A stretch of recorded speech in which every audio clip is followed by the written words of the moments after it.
My name is Aurora. I am 35 years old, and I live in a simple apartment in the city. The sound of a silver fork hitting a china plate usually signals the end of a meal. At my parents' house, it usually signaled the beginning of an attack. We were having cheesecake. My 10-year-old son Marcus was pushing the crust around his plate. He was quiet. He is always quiet here. He knows the rules of this house better than I do. Stay small, say little, and try not to be a target. My sister, Lauren, wiped her mouth with a napkin. She looked at Marcus, then she looked at me with that smile she always uses. It is a smile that looks nice but feels like ice. You know, Aurora, she said, her voice loud enough for everyone to hear. I was watching Marcus all night. He seemed so disconnected.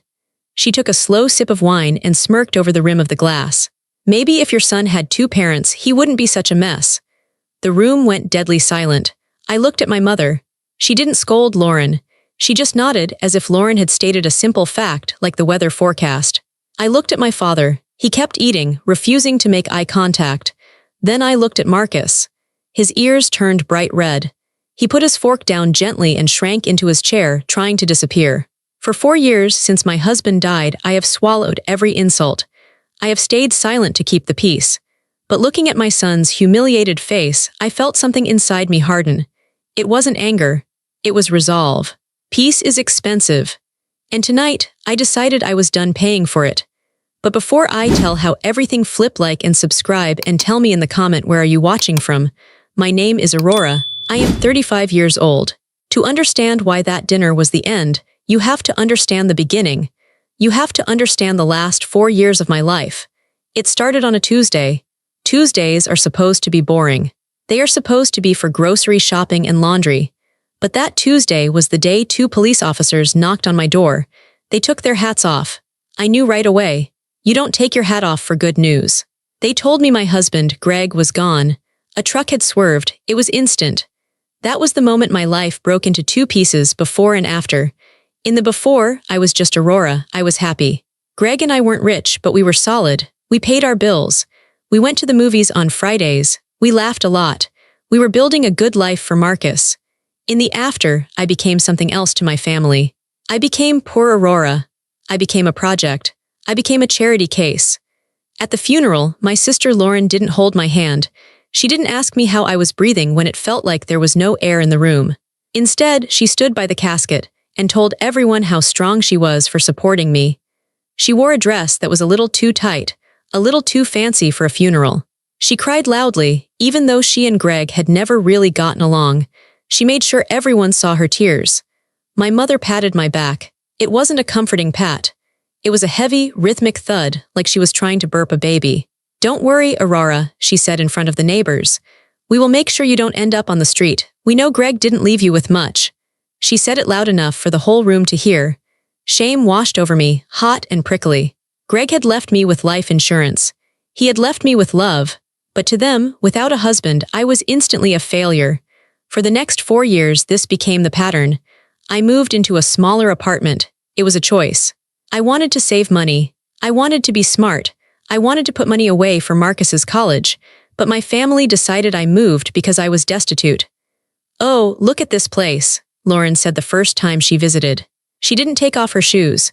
She walked around my living room like she was afraid she might catch a disease from my floor. It's so cozy, so compact. Good for you, Aurora. Making do with less. It has 2 bedrooms, Lauren. It's fine, I said. Of course, she said, giving me that pitying smile. It's brave. They never asked to see my bank statements. They never asked about my job. I was working hard. I had gone back to work at the bank. I was climbing the ladder. I was good with numbers. I was good with people. But they didn't want to know that. They wanted the story of the struggling widow. It made them feel better about themselves.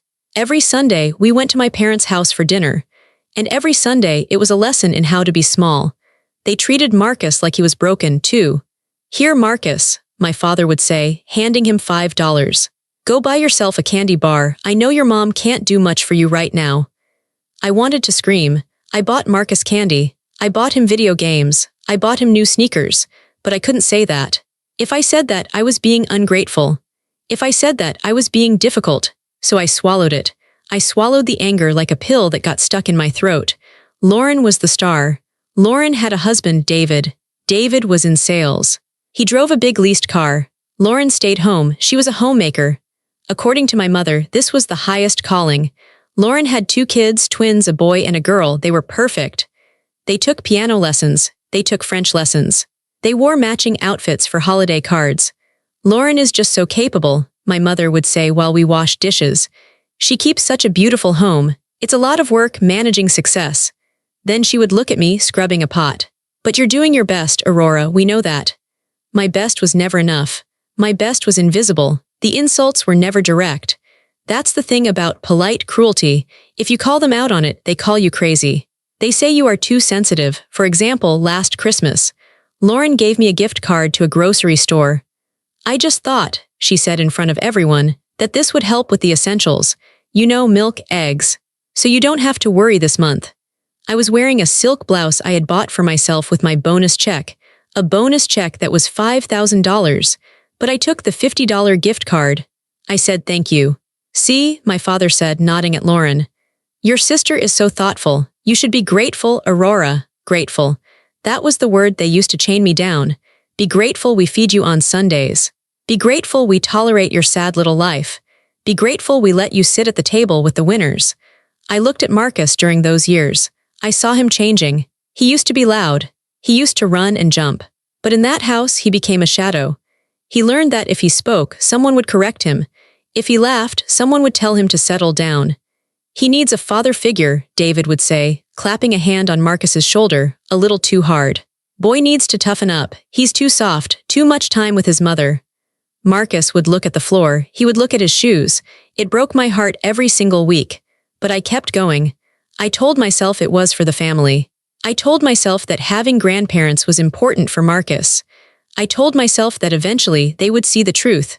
I was wrong. They didn't want the truth. They wanted the lie. The lie made them feel powerful. The lie made Lauren feel like a queen and me like a peasant. And I let them do it. For 4 long years, I let them do it. Until tonight. The Sunday of the dinner started like all the others, but the air felt heavier. Maybe it was the heat. It was a humid evening. Or maybe it was just my limit approaching, even if I didn't know it yet. We arrived at my parents' house at 5 p.m. sharp. Being late was a sin. Lauren, of course, arrived at 5:15 p.m., but for her, it was an entrance. Traffic was a nightmare, Lauren announced, breezing through the door. She tossed her keys on the side table. She didn't apologize. She just expected us to be happy she had arrived. David followed her, carrying bottles of wine. Expensive wine. Or at least wine with fancy labels. Only the best for the family, David said, booming his voice. He didn't look at me. He rarely looked at me. I was part of the furniture. We sat in the living room first. This was the ritual. We had to sit and listen to Lauren's week. We are exhausted, Lauren sighed, draping herself over the sofa. Just exhausted. We're planning the trip to Italy for next summer, and the logistics are a nightmare. First class is so booked up already. Italy, my mother gasped, clasping her hands. Oh, Lauren, how wonderful. You work so hard, you deserve it. I sat in the corner chair. I sipped water. I had been to Italy 2 years ago. I took Marcus.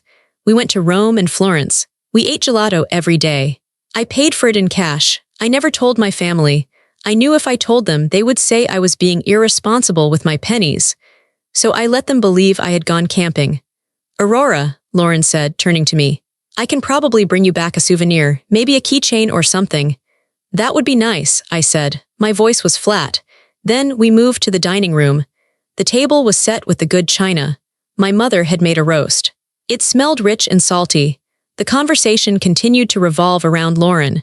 Her twins, Sophie and Liam, were not there. They were at a leadership camp. They are just thriving, Lauren said, cutting her meat. Sophie is top of her class in violin. And Liam, well, the coaches say he's a natural athlete, a natural leader just like his father. David beamed. He chewed with his mouth open just a little. Genes, babe. It's all genes. Then the focus shifted. The spotlight moved from the golden children to the problem child, to Marcus. Marcus was sitting next to me. He was eating quietly. He had cut his meat into tiny, perfect squares. He was trying to be invisible. So Marcus, Lauren said, her voice changed pitch. It went from bragging to that fake, sugary concern. How is school? Still struggling with math? Marcus looked up, startled. I got a B on my last test. A B, Lauren chuckled. It wasn't a nice laugh.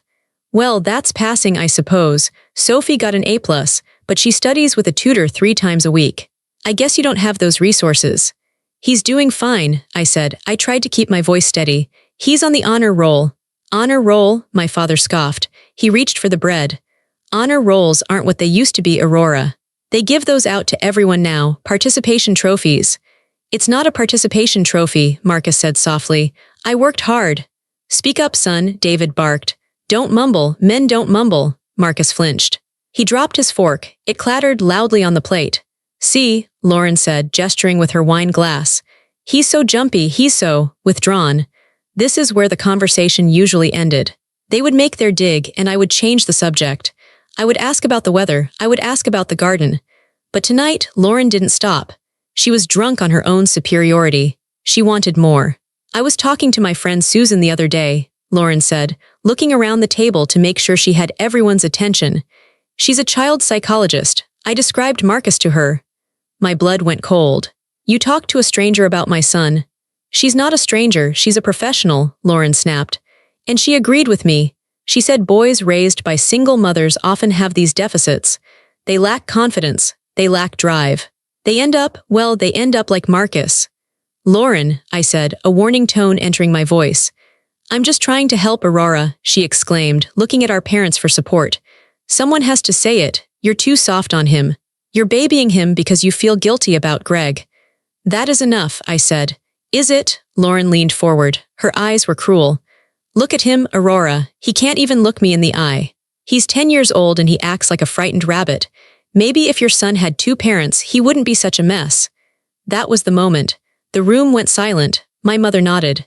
Lauren is just concerned, Aurora. She wants what's best. My father kept eating. Marcus looked at me. His eyes were wide. They were wet. He looked like he was waiting for me to apologize to them. He was waiting for me to smooth it over. He was waiting for me to accept the insult like I always did. I looked at his plate. He hadn't touched his food since the attack started. Something inside me snapped. It wasn't a loud snap. It was a quiet click, like a lock turning. I put my napkin on the table. I didn't throw it. I placed it gently next to my plate. Excuse me, I said. Running away to cry? Lauren asked, smirking. Go ahead, we'll save you some dessert. I didn't answer. I stood up. My legs felt strong. I wasn't shaking.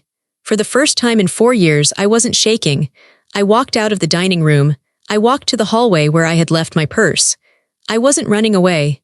I was getting ammunition. The hallway was cool. I took a deep breath. I could hear them talking in the dining room. She's so dramatic, Lauren was saying. I try to give her advice and she falls apart. It's pathetic, really. She's had a hard time, my mother said, but her voice lacked conviction. But you're right, Lauren. She needs to face reality about that boy. I opened my large tote bag. Inside, nestled between my wallet and a pack of tissues, was a manila folder. It was plain. It was beige. It looked like nothing special. But inside that folder was a nuclear bomb. I had brought it today for a different reason. I had planned to talk to my father privately after dinner. I wanted to show him something about the family trust, but plans change. I picked up the folder. It felt heavy in my hand. I walked back into the dining room. They stopped talking when I entered. They expected me to have red eyes. They expected me to look defeated. I didn't. I looked calm. I felt a strange, cold clarity. I walked to the table. I didn't sit down. I stood at the head of the table between my mother and father. I'm not dramatic, Lauren, I said. My voice was even. It wasn't loud, but it cut through the room like a knife. Oh, please, Lauren rolled her eyes. Sit down, Aurora. You're making a scene. I think you should listen, I said. I placed the folder on the table. I slid it across the white tablecloth. It stopped right in front of Lauren's wine glass. What is this? She asked. She looked at it with disgust. More sketches from Marcus. I don't need. Open it, I said. Lauren looked at David.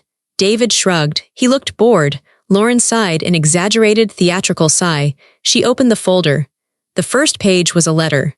It had a red stamp on it. Lauren looked at it. She frowned. She squinted, then her face changed. The smirk vanished. Her skin, usually tanned and glowing, turned a pale, sickly gray. What? She started. Her voice wavered. Where did you get this? Read it, I said. She didn't read it. She slammed the folder shut. This is private, she screamed. How dare you, David, she... What is it? My father asked. He put his fork down. Lauren, what is going on? Nothing, Lauren yelled. She put her hand over the folder. It's nothing. Aurora is just snooping. She's jealous. I reached out and flipped the folder open again. I pointed to the document. It's a foreclosure notice, I said. I looked at my parents. Lauren and David haven't paid their mortgage in 3 months. The bank has started proceedings to take their house. The silence that followed was different than before. It wasn't the silence of awkwardness. It was the silence of shock. That's impossible, my mother said. She laughed nervously. Lauren lives in the estates. David is a top salesman. David lost his job 6 months ago, I said. I looked at David. He was staring at his wine glass, his face bright red. He couldn't look at anyone. He was fired for padding his expense reports. Fraud. My father looked at David. Is this true? David didn't answer. He just drank the rest of his wine in one gulp. And Lauren, I continued, keeping my eyes on my sister. You aren't planning a trip to Italy. You maxed out your credit cards 2 months ago trying to keep up appearances. You can't even afford the gas to get to the airport. Shut up, Lauren shrieked. Tears started to stream down her face. Not fake tears this time. Real, ugly tears of panic. You don't know anything. We just had a cash flow issue. It's temporary. It's not temporary, I said. I saw the numbers. You are drowning. My mother looked like she was going to faint. But the perfect household, the violin lessons, the clothes. All debt, I said. All bought with money they don't have, to impress you, to make me feel small. I looked at Marcus. He was watching me with wide eyes. He wasn't scared anymore. He looked impressed. You called my son a mess, I said to Lauren. You called him broken because he doesn't have a father, but at least he has a home that is paid for, a home that isn't built on lies. You think you're so smart, Lauren spat, just because you found some papers. You're still a nobody, Aurora. You're still the poor widow living in a shoebox. I smiled. It was a cold smile. Am I asked. I reached into the folder and pulled out the second document. The second document was a spreadsheet. It was a printout from my bank. I held it up. Do you know why you haven't been evicted yet, Lauren? I asked. She stared at me, her mouth open. Her mascara was running down her cheeks. She looked like a melting wax doll. Because the bank made a mistake, she whispered. No, I said. Banks don't make mistakes like that. You haven't been evicted because someone has been paying the minimum balance on your arrears for the last 4 months. Someone paid $1,200 a month to keep the wolves away. I dropped the paper on top of the foreclosure notice. It was me, I said. My mother gasped. You, Aurora. But you don't have any money, my father said, confused. We have to give Marcus $5 for candy. I have the money, I said. I paid it because of the twins, Sophie and Liam. They are innocent. I didn't want my niece and nephew to come home from school and find a padlock on the door. I did it for them, not for you. Lauren looked at the paper. She saw the transfer numbers. She saw my name. You knew, she whispered. You knew this whole time, and you let me sit here and brag. You let me talk about Italy. I let you dig your own hole, I said. I was waiting for you to show a single ounce of kindness. Just one moment where you treated me or my son with respect. If you had been kind, I would have kept helping. I would have helped you figure this out. I paused. I looked at Marcus. I remembered the way he shrank in his chair when she called him a mess. But you weren't kind, I said. You were cruel.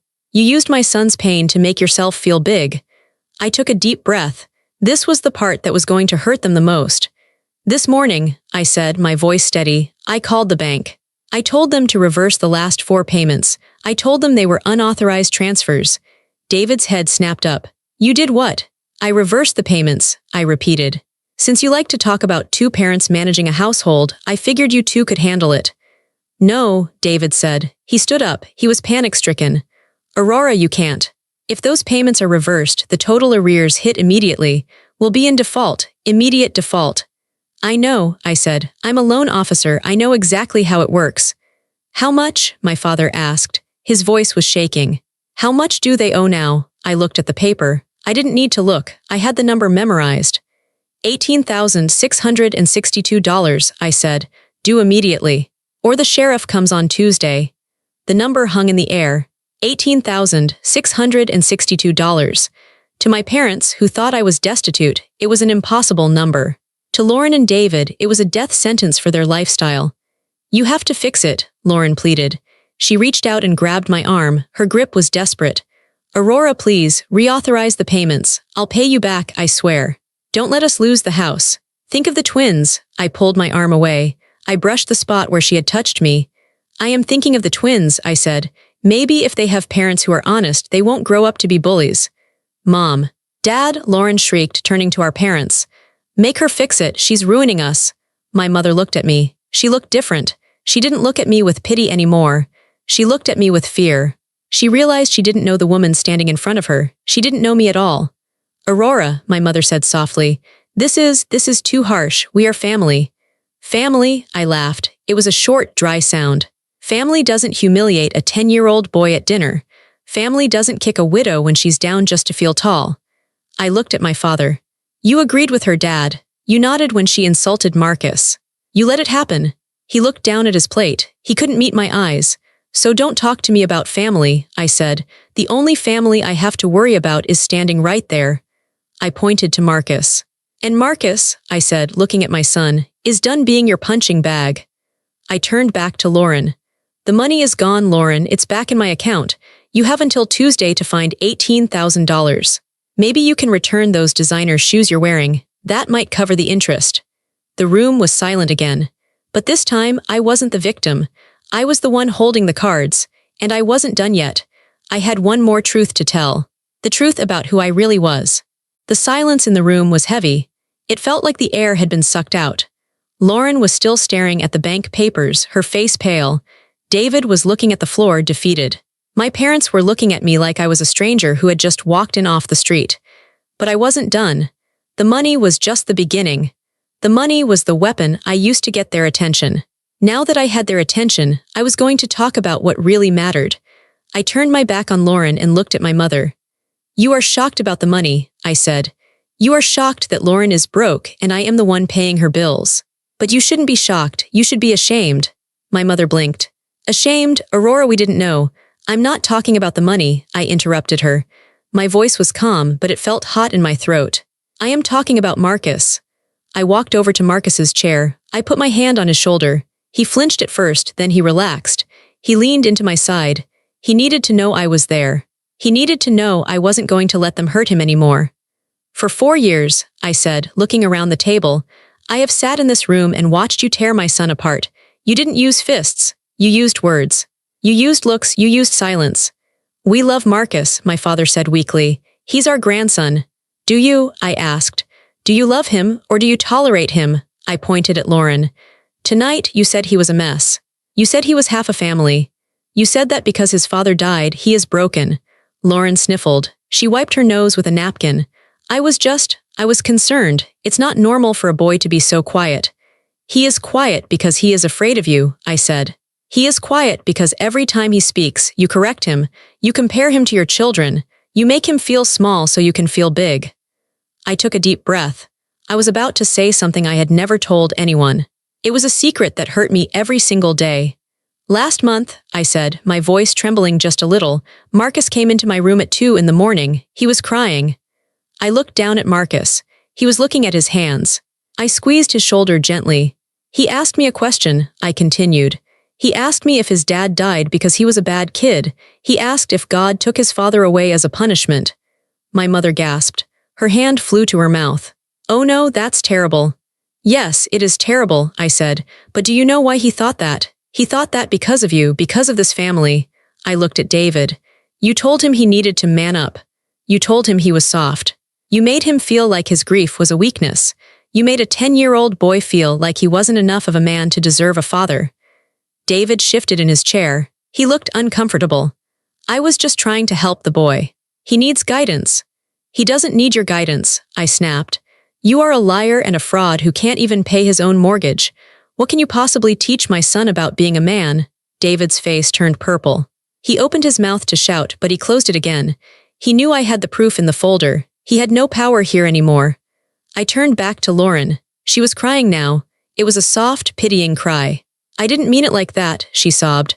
I just wanted him to be happy. I wanted him to be like Sophie and Liam. He will never be like them, I said. And thank God for that. My son is kind. My son is gentle. My son shares his lunch with kids who don't have food. He doesn't need to be loud to be strong. He doesn't need to brag to be important. I looked at my parents. You let this happen, I said. Every Sunday. You watched Lauren make fun of his clothes. You watched David make fun of his grades, and you did nothing. You nodded, you laughed. We didn't want to cause a fight, my father said. We wanted peace. You wanted peace for yourselves, I said. You didn't care that your peace was costing my son his self-esteem. You sacrificed Marcus so you could pretend everything was perfect. I felt a tear run down my cheek. I wiped it away angrily. I wasn't crying for me. I was crying for the years we had wasted trying to please these people. Marcus asked me if he was half a family, I said, because you told him that. You told him that without a dad, he is incomplete. I leaned down and looked Marcus in the eye. I wanted him to hear this. I wanted everyone to hear this. We are not half a family, I said clearly. We are a whole family. Just me and you, we are enough, we have love, we have truth, and that is more than anyone at this table has. Lauren was sobbing harder now. Aurora, stop, please, I'm sorry, I'm so sorry. I looked at her. Her face was red and blotchy. For the first time in her life, she looked small. You're not sorry you hurt him, I said coldly. You're sorry I exposed you. You're sorry you need money. There is a difference. I stood up straight. I felt tall. I felt like a weight had been lifted off my chest.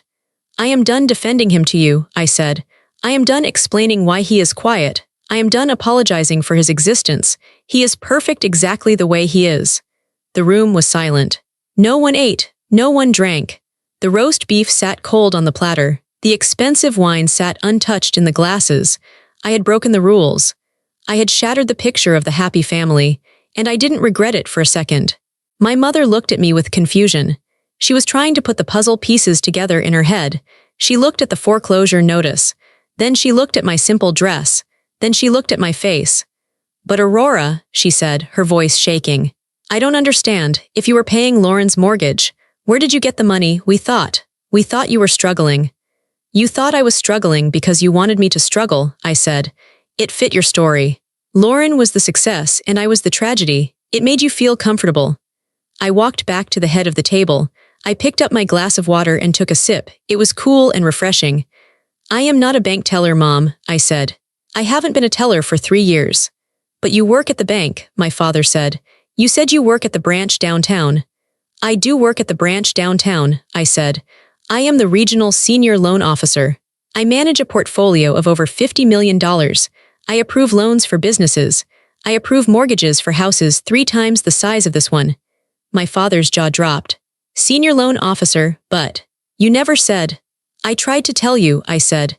2 years ago when I got the promotion, I came to dinner. I was so excited. I brought a bottle of champagne. I looked at Lauren. Do you remember that night, Lauren? Lauren didn't look up. She shook her head. I remember, I said. I started to tell everyone my good news, and you interrupted me. You started talking about how Sophie got a solo in the choir. You talked for 20 minutes. By the time you were done, everyone had forgotten I had something to say, so I put the champagne back in my bag and I took it home. We didn't know, my mother whispered. You didn't ask, I said. You never asked, you assumed. You saw me wearing simple clothes, so you assumed I was poor. You saw me driving an older car, so you assumed I couldn't afford a new one. Why didn't you buy a new car? David asked. He sounded bitter. If you're making so much money, why do you drive that junk? Because I don't care about cars, I said. I care about security. I care about my son's future. I looked at my parents. I wanted them to understand the magnitude of their mistake. I make 6 figures, I said. I make more than David made even when he had a job. I make more than both of you combined. The silence in the room changed again. It wasn't just shock anymore. It was embarrassment. My parents realized they had been giving $5 to the wealthiest person at the table. And my apartment, I continued. The shoebox you all laugh at. The one Lauren called cute and cozy like it was a dollhouse. It's a rental, Lauren mumbled. It's just an apartment. I own it, I said. I bought it 3 years ago. I paid cash. I don't have a mortgage. I don't have rent. I own every inch of it. My mother looked like she was going to be sick. You own it outright? Yes, I said. And I could buy a house in the estates if I wanted to. I could buy a house next to Lauren's. But I don't want to live in a big empty house just to impress people I don't like. I chose a small place so I could save money for Marcus, so I could travel with him, so we could be free. I looked at David. That's what real success looks like, David. It's not a leased BMW. It's not a trip to Italy on a credit card. It's freedom. It's knowing that if I lose my job tomorrow, my son and I will still be fine. We will never be on the street.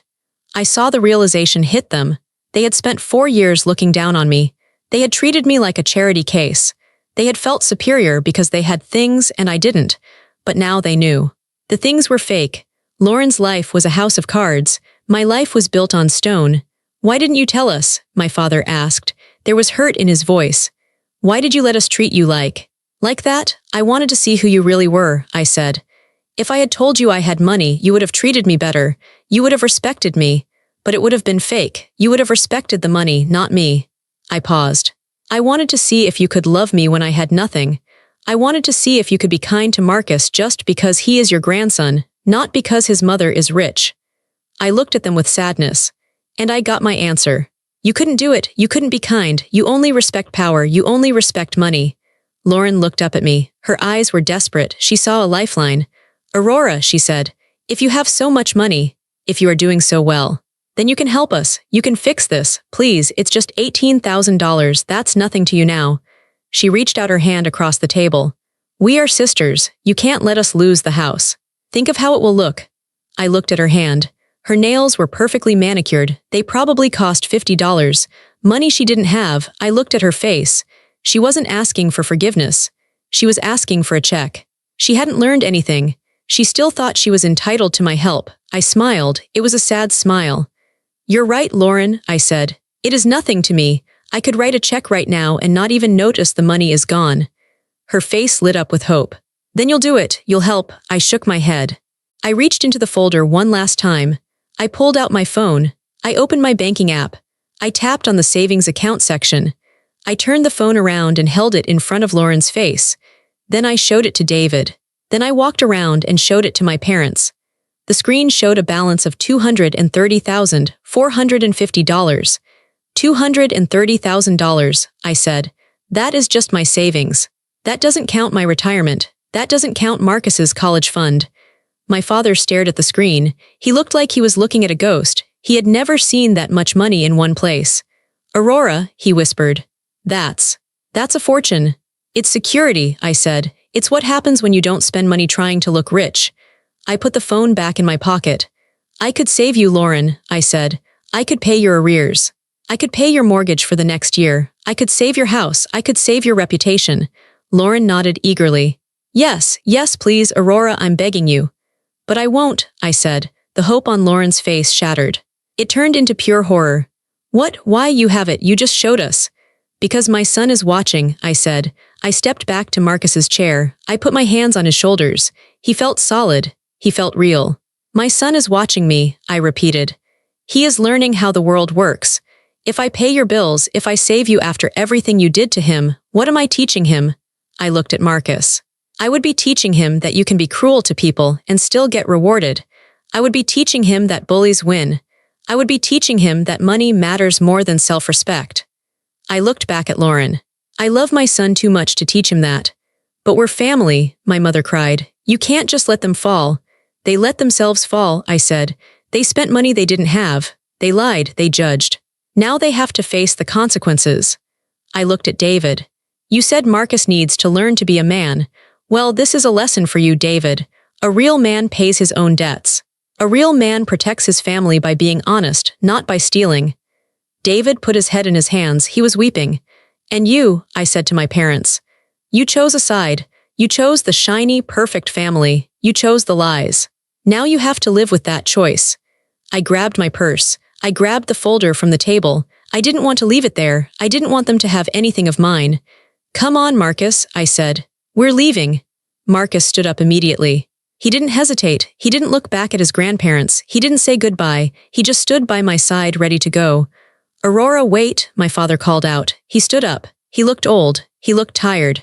If you leave, if you walk out that door, don't expect us to welcome you back. It was a threat.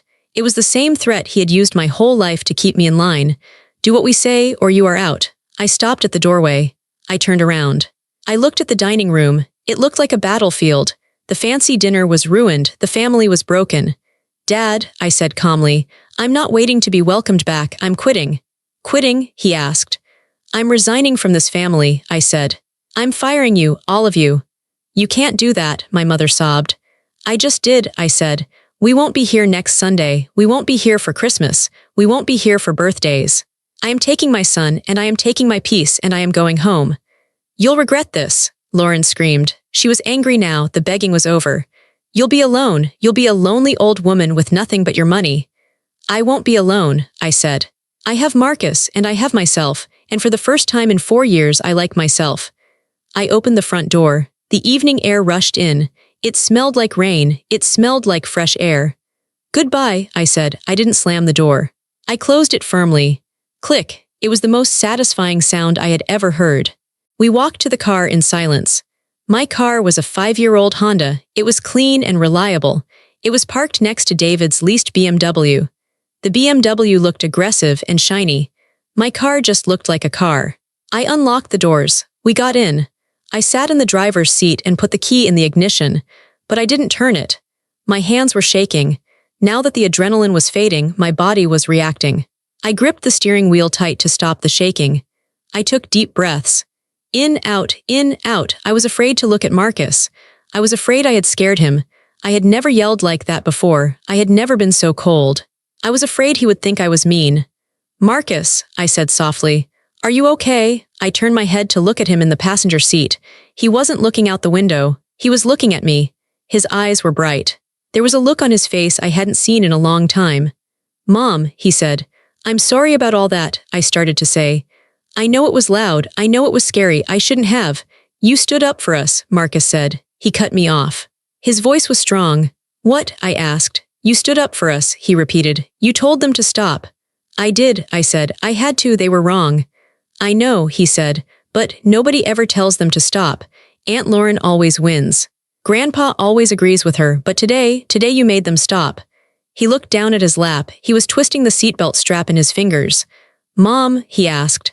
Yes, honey. Is it true, he asked. What you said. That I'm not a mess.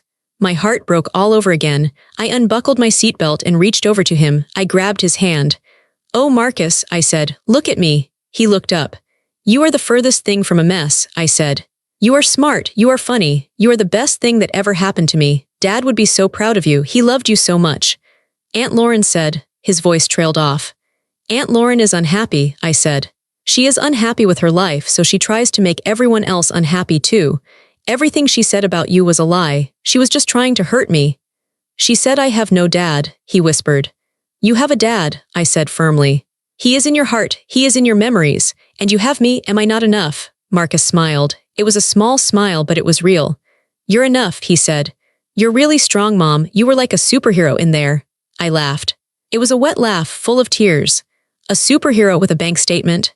Yeah, he grinned. You were like, bam, take that, $18,000. We both started laughing. It was a release. The tension in the car evaporated. We laughed until our sides hurt. We laughed at the look on David's face. We laughed at the silence in the room. Did you see Grandma's face? Marcus giggled. She looked like she swallowed a lemon. She did, I agreed. She really did. I wiped my eyes. I turned the key. The engine purred to life. Mom, Marcus said as I put the car in reverse. Yeah. Are we really not going back? He asked. Like ever, I stopped the car for a second. I looked at the big house. The lights were on in the dining room. I could imagine them in there, arguing, blaming each other, panicking about the money. Do you want to go back? I asked him. Do you miss them? Marcus thought for a moment. He looked at the house, then he looked at me. No, he said honestly. I always got a stomach ache before we went there. I don't have a stomach ache now. Me neither, I said. My stomach feels great. So we're free? He asked. Yeah, baby, I said. We're free. I backed out of the driveway. I didn't look in the rearview mirror. I put the car in drive and headed toward the main road. The streetlights blurred past us. We were moving away from the toxicity. We were moving away from the judgment. Hey, I said, I'm starving. I didn't eat any of that roast beef. Me neither, Marcus said. It looked dry anyway. What do you say we get a pizza? I asked. A large. With extra pepperoni. And cheesy bread? Marcus asked, his eyes lighting up. And cheesy bread, I promised. And soda on a school night. Yes, Marcus cheered. He pumped his fist in the air. He looked like a 10-year-old boy again. He wasn't withdrawn. He wasn't a mess. He was just a happy kid going to get pizza with his mom. I drove through the night. The road ahead was dark, but for the first time in 4 years, I wasn't afraid of the dark. I knew where I was going. We got home 40 minutes later. Our apartment building wasn't fancy. It didn't have columns in the front. It didn't have a manicured lawn. But as we walked up the stairs, it felt like a palace. It smelled like our home. It smelled like laundry detergent and old books. I unlocked the door. We walked inside. I turned on the lights. The living room was small. There was a TV, a comfortable sofa, and a bookshelf overflowing with Marcus's comics and my novels. "Home sweet home," Marcus said. He kicked off his shoes and ran to the couch. "Wash your hands," I called out. "Pizza will be here in 20 minutes." I walked into my bedroom to change. I took off the dress I wore for my parents. I put on my sweatpants and an old t-shirt. I looked in the mirror. I looked different. My shoulders weren't hunched. My face wasn't tight with worry. I looked younger. I thought about Lauren. Right now, she was probably screaming at David. They were probably looking for things to sell. They were terrified of Tuesday. I felt a twinge of guilt, just a small one. I had the power to stop their pain. I could write that check. But then I remembered the smirk. Maybe if your son had 2 parents, he wouldn't be such a mess. The guilt vanished. I wasn't punishing them. I was letting them experience the reality they had created. I was letting them grow up. I walked back into the living room. Marcus was already setting up the movie. He had picked an action movie, something loud and fun. "Mom, come sit." He patted the spot next to him. I sat down. He leaned his head on my shoulder. "You know," he said, watching the opening credits, "I'm glad you have money." "Yeah," I asked. "Why? Not because we can buy stuff," he said, "but because you don't have to worry. I hate it when you worry." "I won't worry anymore," I said. "I promise." The doorbell rang. It was the pizza. We ate on the floor. We ate right out of the box. We drank soda. We laughed at the movie. It was a simple night. It was exactly the kind of night my family would look down on. They would say it was common. They would say it wasn't proper. But it was perfect. I looked around my small apartment. I realized that my family had been wrong about everything. They thought a big house made a happy family. They were miserable in their mansion. They thought money bought respect. They had no respect for anyone, not even themselves. They thought I was weak because I was alone, but I wasn't weak. I had carried the weight of their judgment for 4 years and I hadn't broken. And when the time came, I protected my son. I looked at Marcus. He had tomato sauce on his chin. He was laughing at a joke in the movie. He looked safe. That was the real win. Not the bank account. Not the look on Lauren's face. The win was this. The win was my son feeling safe in his own skin. I realized I had spent so much time trying to earn their approval. I wanted my mother to say, "Good job." I wanted my father to say, "I'm proud of you." I was never going to get that, and that was okay, because I didn't need it. I was proud of myself. After the movie, I tucked Marcus into bed. "Good night, superhero," he mumbled, half asleep. "Good night, Marcus," I whispered. I kissed his forehead. I walked to the front door of the apartment. I checked the lock. It was a sturdy lock. It kept the bad things out. It kept the good things in. I thought about my parents' house. The door was always open for appearances, but closed to love. My door was locked. Some doors in life don't need to be closed. You can leave them ajar just in case. But some doors, the doors that lead to pain, the doors that lead to people who make you feel small, those doors need to be locked. I turned the deadbolt. Click. I wasn't locking the world out. I was locking my peace in. I turned off the hall light and walked into the darkness, smiling. I had never felt lighter in my life.